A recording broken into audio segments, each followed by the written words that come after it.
এমন আকৃতির একজন মানুষ জীবনে কোনোদিন তিনি দেখেন নাই।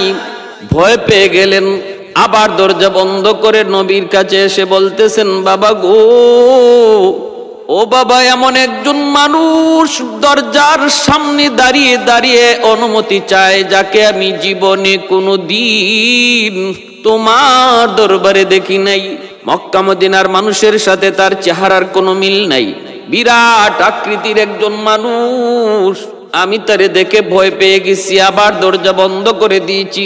বাবা, আমি তারে চিনি নাই, কোনোদিন তাকে আমি দেখিও নাই। আল্লাহর নবী, রহমতের নবী বলেন, মারে তুমি তারে না চিনলো, আমি নবী তাকে চিনে ফেলেছি রে মা।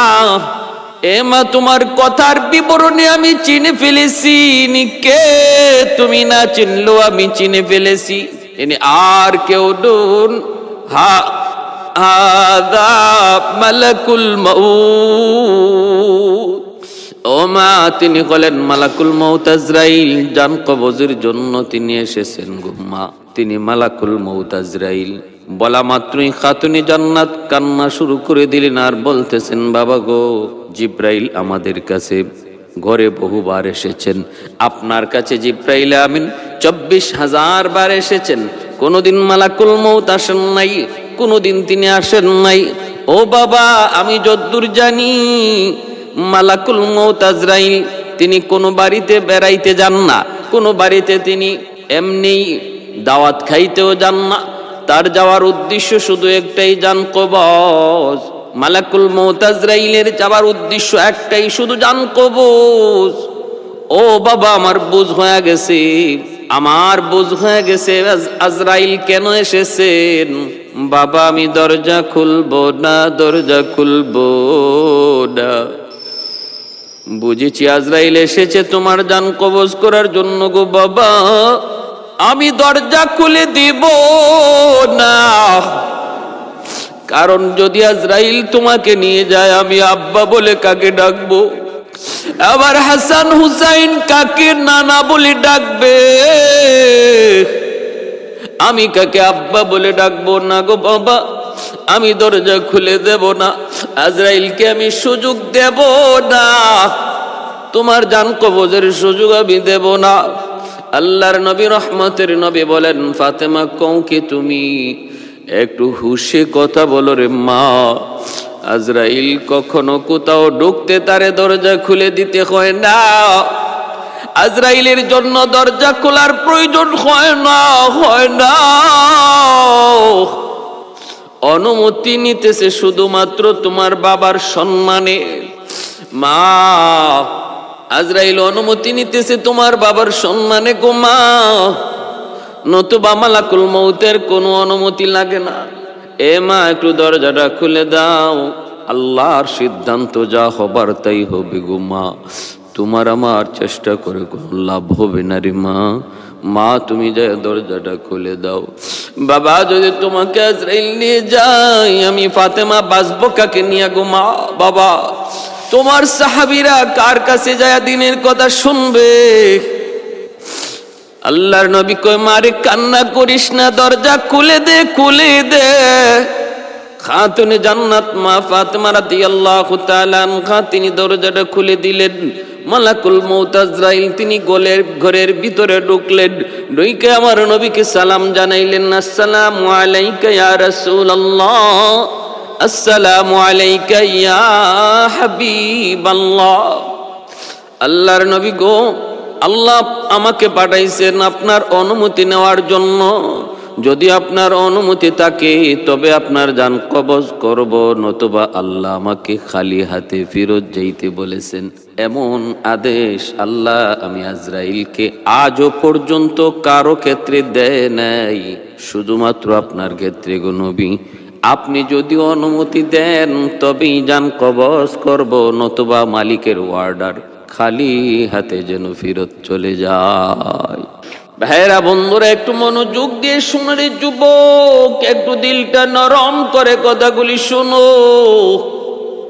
আমার নবী, রহমতের নবী, মায়ার নবী, দয়ার নবী এইবার বলতেছেন, ভাই আজরাইল একটু অপেক্ষা করো, জিব্রাইল আসা পর্যন্ত ও ভাই আজরাইল একটু অপেক্ষা করো। জিব্রাইল, আইনা আখি জিব্রাইল, আমার ভাই জিব্রাইল কোথায়? একটু জিব্রাইলের জন্য অপেক্ষা করো। মালাকুল মউত আজরাইল আলাইহিস সালাম তখন তিনি বলেন, হাদা ফিস সামাইল উলা। জিব্রাইল আমিন হলেন প্রথম আকাশে গো নবী, প্রথম আকাশে হলেন জিব্রাইল আমিন।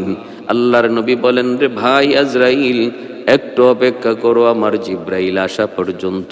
জিব্রাইল আমিন আসলেন, আয়েশায়ে নবীকে সালাম জানালেন। আল্লাহর নবী দেখতেছেন জিব্রাইলের চোখেও পানি, জিব্রাইল কাঁদেন। এইবার নবী বলেন, রে ভাই জিব্রাইল তুমি কাঁদো কেন, কেন কাঁদো? জিব্রাইল আমিন কয়, নবী গো 24,000 বার আপনার কাছে এসেছি গো নবী। ওগো নবী আপনাকে না দেখলে আমার জিব্রাইলেরও ভালো লাগে না, আমিও পেরেশানিতে থাকি, অন্তর অস্থির হয়ে যায়। আপনার দেখা, আপনার সাক্ষাৎ পাইলে আমি জিব্রাইল খুশি থাকি, কিন্তু মনে হচ্ছে গো নবী আপনার সাথে আমার সাক্ষাতের সময় বুঝি টাইম শেষ হয়ে আসছে, আর মনে হয় এইভাবে আসা হবে না। মালাকুল মউত আজরাইল আপনার সামনে দাঁড়ায় অনুমতি চাইতেছে। আল্লাহর নবী এবার বলতেছেন, রে ভাই জিব্রাইল একটু বলো আমি অনুমতি দেব কি দেব না, একটু পরামর্শ চাই।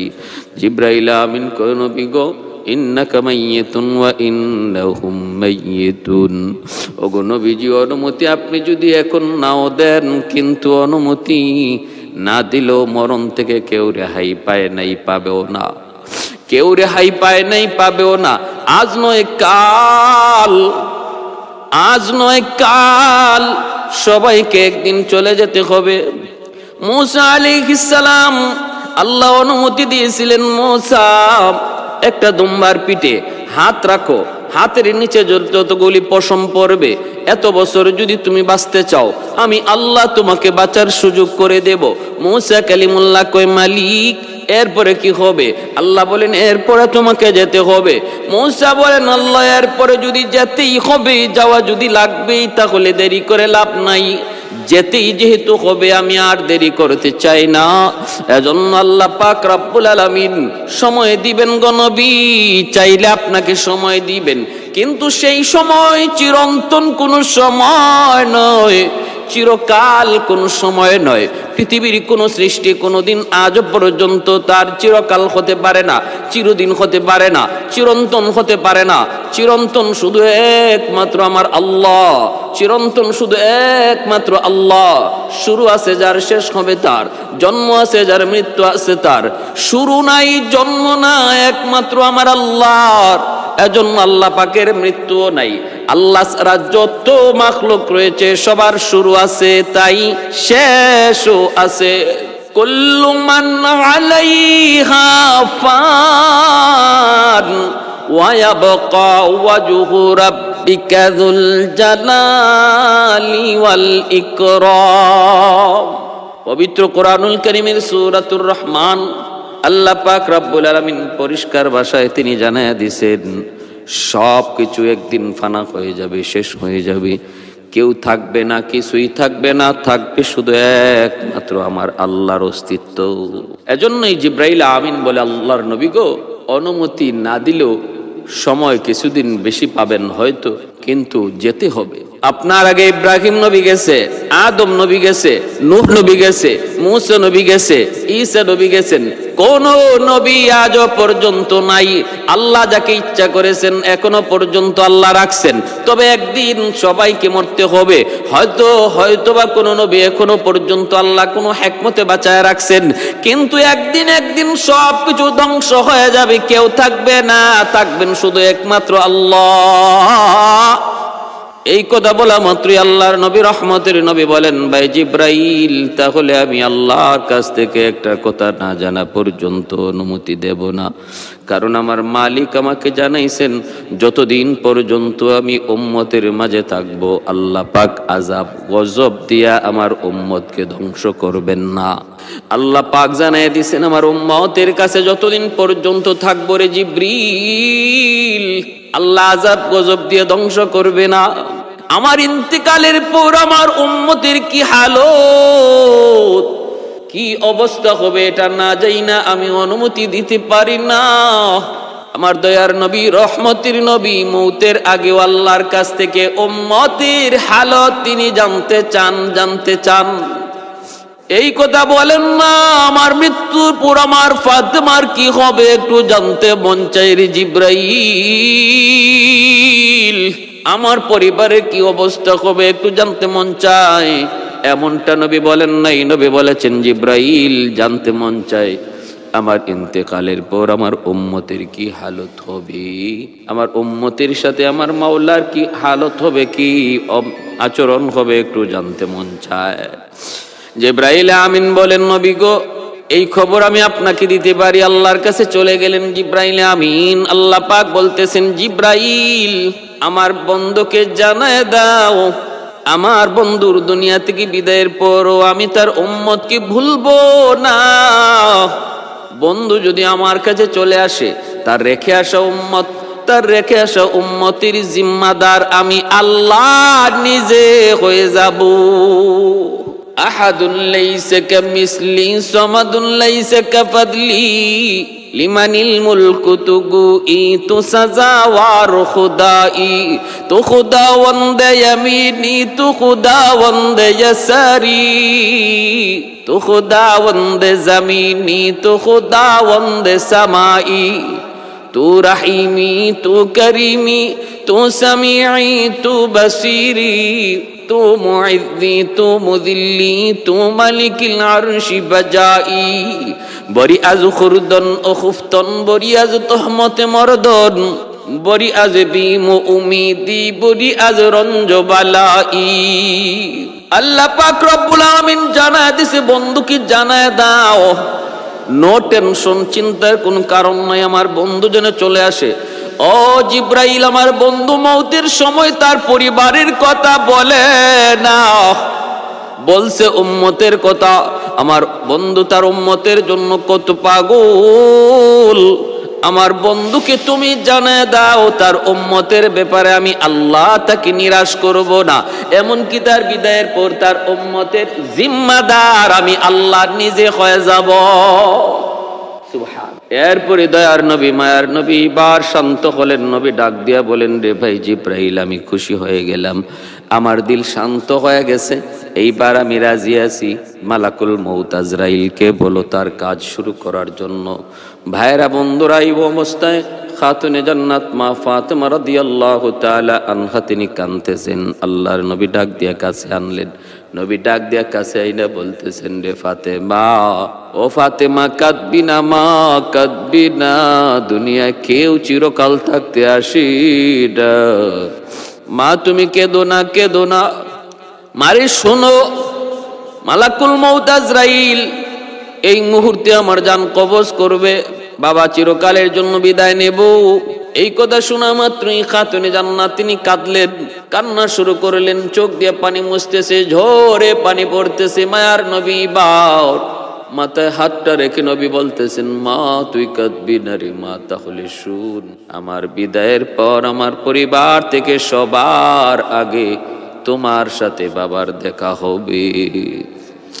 খাতুনে জান্নাত এই সংবাদ শোনার পর আবার তিনি মুচকে হাসলেন, চোখের পানিটা মুছলেন, আনন্দ, চেহারার মধ্যে আনন্দ। আম্মা জানা আয়েশা সিদ্দিকা রাদিয়াল্লাহু তাআলা আনহা দৃশ্যটা তিনি দেখলেন। খাতুনে জান্নাত একবার তিনি কাঁদলেন, আর একবার তিনি হাসলেন। নবীর ইন্তেকালের পর মা জিজ্ঞেস করেছিলেন, মারে একটু বল, একবার তুমি কাঁদছো আর একবার তুমি হাসছো, কারণ কি? খাতুনে জান্নাত বলেন, এখন বলবো না। এক পর্যায়ে তিনি বলছেন, নবী বিদায়ের পর তিনি বলছেন, আব্বা জান বলেছেন, আব্বা যখন বলেছেন আমার বিদায়ের সময় এসে গেছে, তখন আমি কান্না করেছি গো মা। যখনই বলেছেন আমার বিদায়ের পর আমার সাথে তোমার সবার আগে দেখা হবে, তখন আমি একটু হাসছি, আনন্দ পাইছি। এ ভাই, এতটা উম্মতের দরদি নবী, এতটা দরদি নবী, এতটা দরদি নবী, আমার নবী, রহমতের নবী, মৌতের সময়, বিদায়ের সময় উম্মতের কথা ইয়াদ করেছেন। মৌতের সময় উম্মতি উম্মতি বইলা বইলা তিনি ইন্তেকাল করেছেন। আজ মদিনা শরীফে রওজা আতহারে আল্লাহর নবী উম্মতি উম্মতি কয়ে তিনি কাঁদেন। এ ভাই কতটা পাগল! উম্মতের জন্য মদিনাতুল মুনাওয়ারায় 3 দিন আমার নবীকে পাওয়া যায় না, খবর নাই। এশার নামাজ নবী পড়াইছেন, ফজরের নামাজে নবী নাই, তালাশ শুরু করা হলো, নবী নাই।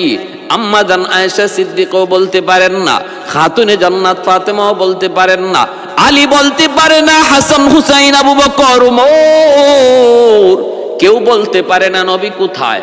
3 দিন নবীকে পাওয়া যায় না। আল্লাহর নবী এশার নামাজ পড়াইলেন, ফজরে কেন নবী নাই? মদিনার মধ্যে হইচই পড়ে গেল। একদিন চলে গেল, পুরা দিন চলে গেল, নবীর খবর নাই। দ্বিতীয় দিন চলে যায়, আল্লাহর নবীর খবর নাই। সাহাবায়ে কেরামের মধ্যে কান্নার রুল পড়ে গেল। এইদিকে হাসান হুসাইন কান্দে, খাতুনে জান্নাত মা ফাতেমা কান্দে, আম্মা জানেরা কান্দে।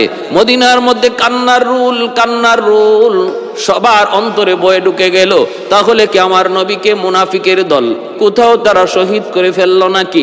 আমার নবীকে শহীদ করে ফেললো নাকি? সাহাবায়ে কেরামের ভিতরেও কান্না। এইদিকে আবু বকর সিদ্দিক রাদিয়াল্লাহু তাআলা আনহু, তিনি তো অস্থির হন নাই। তিনি বলতেছেন, রে ওমর, তাড়াতাড়ি করে মদিনার আশপাশে বের হও, কোথায় নবী আছেন একটু বের হও। সাহাবীরা কান্দে আর কয়, মনে হয় আল্লাহ পাক আমাদের উপর নারাজ হয়ে নবীকে উঠায় নিছে, হয়তো আল্লাহ পাক আকাশে তার হাবিবকে উঠায় নিয়ে গেছে আমাদের উপর নারাজ হইয়া। আবু বকর সিদ্দিক রাদিয়াল্লাহু তাআলা আনহু তিনি বলেন, ওমর আর দেরি করা যায় না, বের হয়ে যাও, বের হয়ে যাও, মদিনার আশপাশ পাহাড়গুলিতে বের হয়ে যাও, একটু তালাশে বের হও। হযরত আবু বকর সিদ্দিক রাদিয়াল্লাহু তাআলা আনহু আমার নবীর সন্ধানে আবু বকর সিদ্দিক হযরত ওমরকে সাথে নিয়ে তিনি মদিনা থেকে বের হয়ে গেলেন।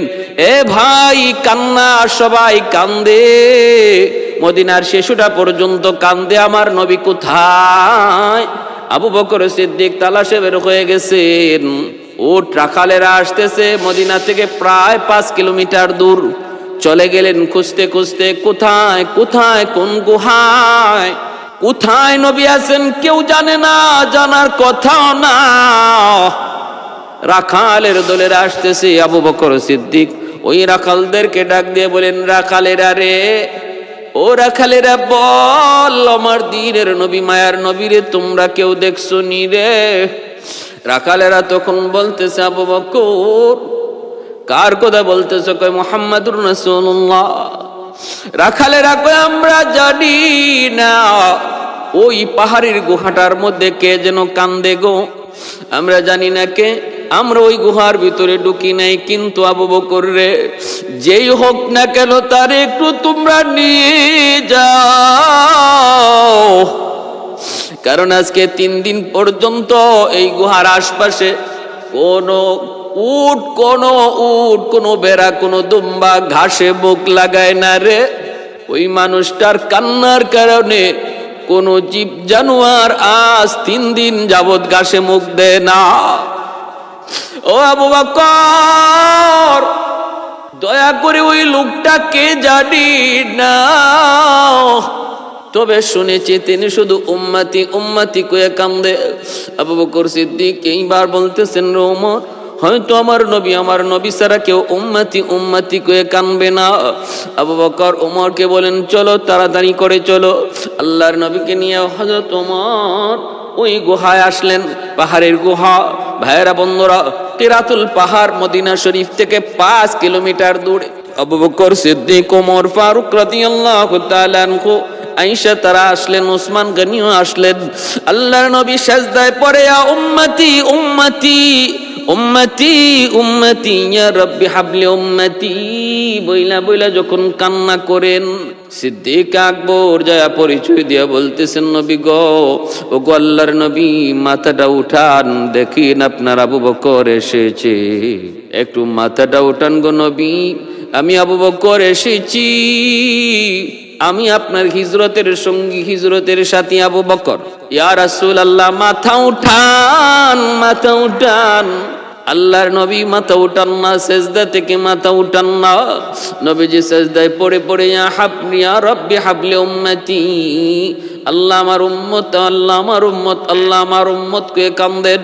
সিদ্দিক আকবর পাশে যায় বলতেছেন, নবী গো, আমি আবু বকর, নবীজির কোনো হুঁশ নাই। আল্লাহর নবী মাথা উঠান না।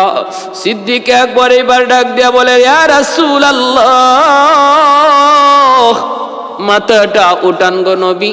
আমি আবু বকর আমার জীবনের যত নেক আমল রয়েছে সমস্ত নেক আমল আমি আপনার উম্মতকে দান করলাম, তবু আপনি মাথাটা উঠান। কিন্তু মায়ার নবী, দয়ার নবী মাথা তো তুলেন না। আল্লাহর নবী মাথা উঠান না, নবী শুধু কান্দেন, ইয়া উম্মতি উম্মতি কয়া নবী কান্দেন, মাথা তুলেন না। সিদ্দিক আকবর জীবনের সমস্ত নেক আমল দিয়ে দিলেন। আবু বকর সিদ্দিক রাদিয়াল্লাহু তাআলা আনহুর নেক আমল কি পরিমাণ ছিল, কি পরিমাণ ছিল। আম্মা জান আয়েশা সিদ্দিকা রাদিয়াল্লাহু তাআলা আনহা, পূর্ণিমার চাঁদ, এই চাঁদনি রাতে আমার নবীকে নিয়ে ঘরের বাহিরে বসা। ওই অবস্থায় আল্লাহর নবী আম্মা জানকে লক্ষ্য করে বলতেছেন, আয়েশা আকাশে কি পরিমাণ তারকা আছে দেখতেছো, গণতে পারবা? আম্মা জান বলে, ইয়া রাসূলুল্লাহ, এটা তো অসম্ভব, আকাশের তারা গণা কি সম্ভব? কত কোটি কোটি তারা, গণনা করা সম্ভব নয়। আল্লাহর নবী বলে, আয়েশা জানো, আমার উম্মতের আমার একজন সাহাবী আছে যার নেক আমল এই আকাশের তারার চেয়েও বেশি, যার নেকির পরিমাণ আকাশের ওই তারকার চেয়েও বেশি। জানো কি তার নাম কি? আম্মা জান বলেন, ইয়া রাসূলুল্লাহ, আমি কেমনে জানবো, আপনি বলুন, আপনি তো ভালো জানেন। আল্লাহর নবী রহমতের নবী নাম বলবেন। আম্মা জানের মনে মনে আশা যে রাসূল তো আমার আব্বার নামটাই বলবেন, কারণ উম্মতের মধ্যে সাহাবায়ে কেরামের মধ্যে আমার বাবার আমল বেশি, নেক আমল বেশি, এবং আমার আব্বা হলেন আমার নবীর বন্ধু, হিজরতের সাথী, সর্বদিক দিয়ে আগানো। অতএব নক্ষত্রের চেয়েও তারকার চেয়েও বেশি আমল যদি কারো থাকে তাহলে তো সেটা আমার আব্বার হবে। রাসূল তো আমার আব্বার নামটাই বলবেন, কিন্তু ওনার ধারণার বাহিরে আল্লাহর নবীর নাম বললেন হযরত ওমর ফারুক রাদিয়াল্লাহু তাআলা। আম্মা জানের চেহারাটা একটু মলিন হয়ে গেল, চেহারাটা একটু মলিন হয়ে গেল। বুঝছি নবী তো, ওনার তো মনে মনে আশা ছিল নবী তার বাবার নামটা বলবেন, কিন্তু নবী তো বলেছেন হযরত ওমর ফারুক রাদিয়াল্লাহু তাআলা আনহুর নাম। আল্লাহর নবী তাকায় দেখলেন আম্মা জানের চেহারাটার মধ্যে অনেকটাই কষ্টের ছাপ, আনন্দ হাসি খুশি চেহারাটা মলিন হয়ে গেছে। নবীজি বুঝতে বাকি রইল না। আয়েশা মনে মনে চাইছিল আমি তার আব্বার নাম আবু বকর সিদ্দিকের নামটা নিব, কিন্তু উমরের নাম নেওয়ার কারণে আয়েশার মনটা মলিন হয়ে গেল, চেহারাটা মলিন হয়ে গেল। আল্লাহর নবী এবার ডাক দিয়া বলেন, আয়েশা, ও আয়েশা, জানুনি আমার উমরের নেক আমল ওই তারকার চেয়ে অনেক গুণ বেশি, কথা সত্য, কিন্তু আমার আবু বকরের নেকি কি পরিমাণ জানুনি রে আয়েশা? আমার আবু বকরের নেকি কি পরিমাণ তা কই তুমি জানো?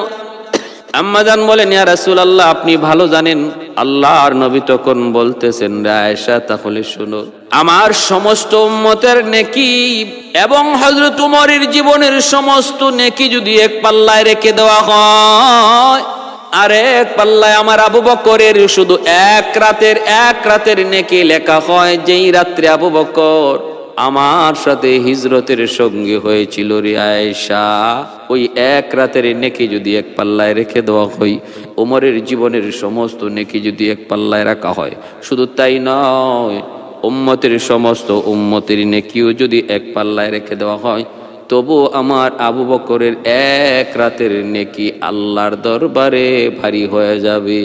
সিদ্দিক তেরা নাম সে ইসলাম রহেগা, সিদ্দিক তেরা নাম সে ইসলাম রহেগা, दुनिया की सदाकत में तेरा नाम रहेगा, दुनिया की सदाकत में तेरा नाम रहेगा, फारूक तेरा नाम से इस्लाम रहेगा, दुनिया की अदालत में तेरा नाम रहेगा। এজন্য হযরত আবু বকর সিদ্দিক রাদিয়াল্লাহু তাআলা আনহু নবীজির মাথার পাশে দাঁড়ায় আওয়াজ করে করে বলতেছেন, ইয়া রাসূলুল্লাহ, মাথাটা উঠান গো নবী, আর মাথাটা আপনি নিচে রাখেন না। যদি আপনি উম্মতের জন্য নেকি চান, উম্মতের জন্য বদলা চান, বিনিময় চান, তাহলে আমি আবু বকর আপনাকে জানায় দিলাম, আমি আবু বকরের জীবনের যত নেকি আছে সবগুলা নেকি উম্মতকে দিয়ে দিলাম, তবু আপনি মাথা তুলেন গো নবী।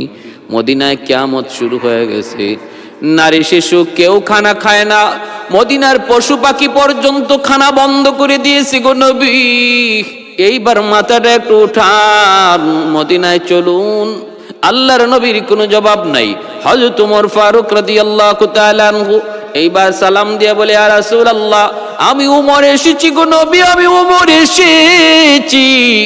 যেই ওমর বের হয়েছিল আপনার মাথা মুবারক নেওয়ার জন্য, যে ওমর বের হয়েছিল খোলা তলোয়ার নিয়ে আপনার মাথা মুবারক নেওয়ার জন্য, সেই ওমর আমি, যে নিজের মাথাটাই আপনার কদমে দিয়ে দিছি। ওগো নবীজি, আপনি উঠুন। আমি ওমরের জীবনের কম বেশি ছোট নেক আমল, বড় নেক আমল জানি না কদ্দুর, তবে যদ্দুরই আছে গো নবী, আমি ওমর কথা দিলাম আমার জীবনের সমস্ত নেকিও আপনার উম্মতকে আমি দান করে দিলাম। এরপরও দয়ার নবী, রহমতের নবী মাথা উঠান না, নবীজি মাথা উঠান না। হযরত আবু বকর সিদ্দিক ডাকেন, ওমর ডাকেন, এরপরও নবীজি মাথা উঠান না। আল্লাহর নবীকে, ওসমান গনিকে হযরত আবু বকর বলেন, ওসমান চল, এমনি হবে না, আর নবীকে ডাইকে লাভ নেই রে উসমান, চল। এ ওমর চলো, এইভাবে নবীকে আর ডাইকে লাভ হবে না, নবীর হুঁশ ফিরানো যাবে না। মদিনার দিকে তাড়াতাড়ি চল। রাস্তায় পেয়ে গেলেন হযরত আলী রাদিয়াল্লাহু তাআলা আনহু, পেরেশান হয়ে তিনি আসতেছেন। আবু বকর সিদ্দিক ডাক দিয়া বলেন, রে আলী, সামনে যায় কোনো লাভ নাই। ও আলী, সামনে যায় কোনো লাভ নাই, নবীকে আনা সম্ভব নয়, তাড়াতাড়ি করে মদিনায় চলো। বলে কি হবে? কয়, আমার ধারণা ফাতেমা সারা, হাসান হুসাইন সারা নবীকে হুঁশ ফিরানো যাবে না। এ আলী, তাড়াতাড়ি করে চল। ফাতেমা সারা আর হাসান হুসাইন সারা আল্লাহর নবীর হুঁশ ফিরানো যাবে না। তারা দৌড়ায়া খাতুনে জান্নাত ফাতেমা রাদিয়াল্লাহু তাআলা আনহার ঘরের সামনে আসলেন। কথা বলতে পারেন না। এইদিকে মা ফাতেমা, তিনি তো কান্নায় 3 দিন হয়ে যায়, কোনো খানা নাই, পানি নাই, শুধু আব্বা আব্বা কয়ে কানতে অস্থির। হাসান হুসাইন নানা কয়ে কানতে অস্থির। দরজার সামনে এসে হযরত আলী, আবু বকর, ওমর, উসমান দাঁড়ায় রইছেন। আলী ডাক দিলেন, ফাতেমা। খাতুনে জান্নাত দরজা খুলে দিলেন। তাকায় দেখেন আবু বকর, ওমর, উসমান, স্বামী আলী 4 জন কাঁদতেছেন, চোখ দিয়ে সবার পানি পড়ে। হযরত আলী কথা বলতে পারেন না, টুট কাঁপতেছে। ওই অবস্থায় খাতুনে জান্নাত ডাক দিয়ে বলেন, বুঝেছি গো। আবু বকর কান্দে, ওমর কান্দে, উসমান কান্দে, তুমিও কান্দো, আমার বুঝতে বাকি নাই, আমার বাবাকে মুনাফিকরা হত্যা করে ফেলেছে, আমার বুঝতে কোনো বাকি নাই, আমার আব্বাকে দুশমনরা হত্যা করে ফেলেছে, খুন করে ফেলেছে। কোথায় তোমরা আব্বার দেহটা রেখে এসেছো একটু বলো। হযরত আলী রাদিয়াল্লাহু তাআলা আনহু বলেন, ফাতেমা না, বাবার সংবাদ পেয়েছি, সন্ধান পেয়েছি পাহাড়ের গুহায়, কিন্তু বাবা কারো কোথায় জবাব দেয় না, শুধু ইয়া রাব্বি হাবলি উম্মতি উম্মতি উম্মতি কয়ে কান্দে। আবু বকর জীবনের সব নেকি দিয়ে দিল, তবুও বাবা কথা বলে না। ওমর জীবনের সব নেকি উম্মতরে দিয়া দিল, তো তারপর আব্বাজান জবাব দেয় না। ও ফাতেমা, তোমাকে সারা বাবার জবাব নেওয়া যাবে না, তাড়াতাড়ি চলো, হাসান হুসাইনকে সঙ্গে নিয়ে চলো। এই কথা বলা মাত্রই খাতুনে জান্নাত ফাতেমা রাদিয়াল্লাহু তাআলা আনহা হাসান হুসাইনকে সাথে নিয়ে পাগলের মতো ওই কিরাতুল পাহাড়ের দিকে দৌড়ান। আল্লাহ নবীর কাছে আসলেন, কানতে বেহুশ, ডাক দিয়া বলতেছেন, আব্বাজান, ও বাবা, তুমি আজকে এতদিন মাকে ছাড়া কেমন করে 3 দিন পর্যন্ত তুমি এইখানে কাটাই দিতেছো? মাকে ছাড়া কেমন করে তুমি সময় কাটাইতেছো, দিন কাটাইতেছো, রাত কাটাইতেছো গো বাবা?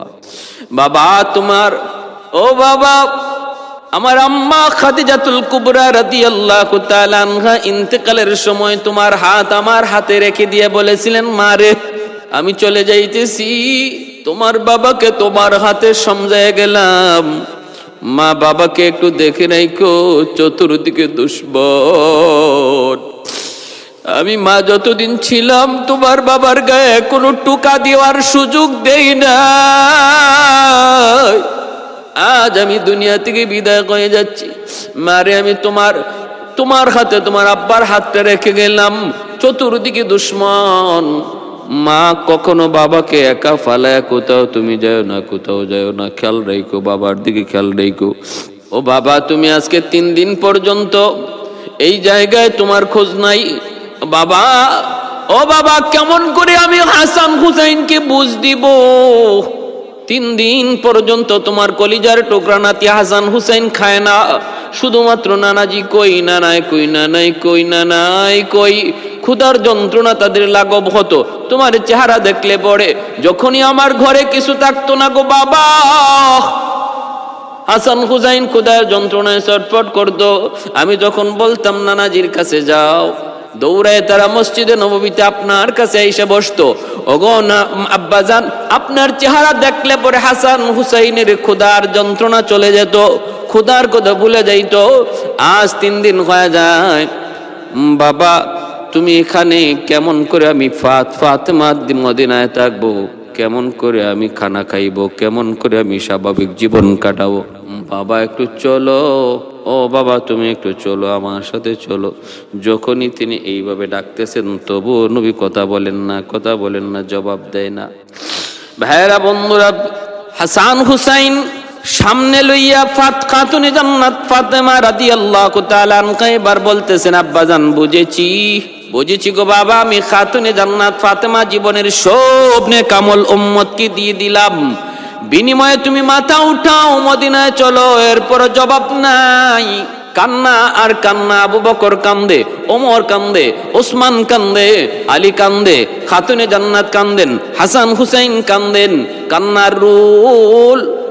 এইদিকে আরশ আজিম থেকে মালিক তাকা দেখে এই করুণ দৃশ্য। জিব্রাইল দেখে, আল্লাহ দেখেন, আল্লাহ পাক রব্বুল আলামিন দেখতেছেন। ওই অবস্থায় খাতুনে জান্নাত বলতেছে, বাবা গো বুঝেছি। আল্লাহর কাছে তিনি আবদার করলেন, মালিক আর তুমি কত আমার আব্বারে কান্দাইবা, আর তুমি কত আমার বাবারে কান্দাইবা? আল্লাহ তুমি বুঝেছি, তুমি কেমন করে খুশি হইবা আমার হাসান হুসাইনকে তোমার দিনের জন্য কোরবানি দিলাম। ও মালিক, তোমার দিনের জন্য আমার হাসান হুসাইনকে কোরবানি দিলাম, তবু আমার বাবাকে তুমি ফিরায় দাও। আল্লাহ আমার আব্বার কান্না তুমি থামাও। আল্লাহ আমার আব্বাকে তুমি খুশি করো। যেই মাত্র আল্লাহর নবীর আল্লাহর কাছে খাতুনে জান্নাত এইভাবে দোয়া করলেন, আল্লাহ পাক রব্বুল আলামিন জিব্রাইল আমিনকে বলে, জিব্রাইল তাড়াতাড়ি করে যাও, আমার বন্ধুকে জানায় দাও। আর কত বন্ধু উম্মতের জন্য আর কত কাঁদবে একটু জানায় দাও। আমি আমার বন্ধুকে তার উম্মতের ব্যাপারে কখনো নিরাশ করব না, যতক্ষণ পর্যন্ত আমার বন্ধু খুশি না হবে। ওয়ালা সাউফা ইউতিকা রাব্বুকা ফাতারদাক, যতক্ষণ পর্যন্ত না আমার বন্ধু খুশি হবে তার উম্মতের ব্যাপারে, সে যা চাইবে আমি তাই দেব। কৌনাইন মুখতার খুদা তুমকো বানায়া, কৌনাইন মুখতার খুদা তুমকো বানায়া, উম্মত কা নিগাহবান খুদা তুমকো বানায়া, उम्मत का निगाहबान खुदा तुमको बनाया। मौला मेरा आका मेरा रहमत की नबी है, ताजदार मदीना है तुम्हारे अरबी है, ताजदार मदीना है तुम्हारे अरबी है। এজন্য ভাইরা বলতেছিলাম, উম্মতের জন্য এত দরদি আমার নবী, এত দরদি আমার নবী, এত মায়া। এরপর উম্মত আজকে নবীকে চিনলাম না, নবীকে মানলাম না, নবীর কথা মতো চললাম না, নবীর সিরত সুরত আজকে আমরা নিজের মধ্যে আমলে আনার চেষ্টা করি না। আজকে মুসলমান নবীর উম্মত ফলো করে ইহুদিকে, ফলো করে খ্রিস্টানকে, ফলো করে অমুক খেলোয়াড় তমুক খেলোয়াড়কে। চুলের কাটিং এর দিকে দেখলে পরে দেখা যায় খেলোয়াড়ের কাটিং, প্যান্টের দিকে তাকাইলে দেখা যায় কোন নায়কের কাটিং। কিন্তু নারে যুবক, যেই নবী এখনো তোমার জন্য মদিনায় রওজাতে শুয়ে শুয়ে কান্দেন, তোমার কল্যাণের জন্য, তোমার মুক্তির জন্য, তোমার কামিয়াবির জন্য, তোমার শান্তির জন্য। ওই নবীকে কেমন করে তুমি এত তাড়াতাড়ি ভুলে গেলা? কেমন করে তুমি ওই নবীকে ভুলে গেলা? যেই নবীর আদর্শ দেইখা বেদিন বেঈমান কালেমা পড়ে দলে দলে মুসলমান হয়েছে। এজন্য বলতেছি, দেরি না। আমরা যে যে পথে আছি, যে যে লাইনে আছি, যে যে কর্মক্ষেত্রে আছি, করো। তুমি তোমার কর্ম করো, তুমি তোমার প্রতিষ্ঠানে পড়ো, কলেজে আসো থাকো, চাকুরিতে আসো করো, কিন্তু মনে রাখো আমার সবচেয়ে বড় পরিচয় আমি উম্মতে মুহাম্মাদি, আমি উম্মতে মুহাম্মাদি। এটা হলো আমার সবচেয়ে বড় পরিচয়। এই পরিচয়ের কথা তুমি ভুইলো না, পরিচয়ের কথা ভুইলো না। যদি আমরা আমাদের জীবনটারে নবীর মতো সাজাইতে পারি, দুনিয়াতেও আল্লাহ আমাদের ইজ্জত বাড়াইয়া দিবে, আখেরাতেও নবীর সুপারিশ আমাদের নসিবে আল্লাহ জাগায় দিবে, জুটাইয়া দিবে। নবীর সুপারিশ যদি পাইতে হয়, নবীর আদর্শ মতো চলতে হবে, নবীর সুন্নত মতো চলতে হবে। কথা ঠিক? বাহিরের যত পথ, যত মত, যত দল, যত তরিকা সব ভ্রান্ত। কোন লাইনে পৃথিবীর মানুষ কোনোদিন শান্তি পায় নাই। লেনিনের আদর্শ দেখেছে, কার্ল মার্ক্সের আদর্শ দেখেছে, মাও সেতুংয়ের আদর্শ দেখেছে। পৃথিবী কখনো কোনোদিন শান্তির দেখা পায় নাই। ডাস্টবিনে নিক্ষেপ হয়েছে তাদের মতবাদ। পৃথিবীর মানুষ যদি কখনো শান্তি পেয়ে থাকে, তাহলে সেই যুগ ছিল আমার নবীর আদর্শের যুগ, সেই যুগ ছিল সোনালী যুগ, সেই যুগ ছিল সাহাবায়ে কেরামের যুগ, সেই যুগ ছিল খোলাফায়ে রাশিদিনের যুগ, যেই যুগটা ছিল আমার নবীর মডেলে, আমার নবীর আদর্শের মডেলে পরিচালিত। মানুষ মানুষকে খুন করবে দূরের কথা, একটা বাঘ তার শিকার হরিণকে কাছে পাইল, সে জুলুম করতো না, তার উপরে হামলা করতো না, কারণ শাসন চলছে আমার নবীর আদর্শের মডেলে, মদিনার সনদে। আল্লাহ আমাদের সবাইকে আমার নবীর আদর্শ মতো চলার, নবীর আখলাক মতো মাইনা চলার তৌফিক দান করুন, এবং নিজেকে, নিজের পরিবারকে নবীর সুন্নত মতো, নবীর আদর্শ মতো চালাইবার তৌফিক দান করুন। ওয়া আখির দাওয়ানা আনিল হামদুলিল্লাহি রাব্বিল আলামিন।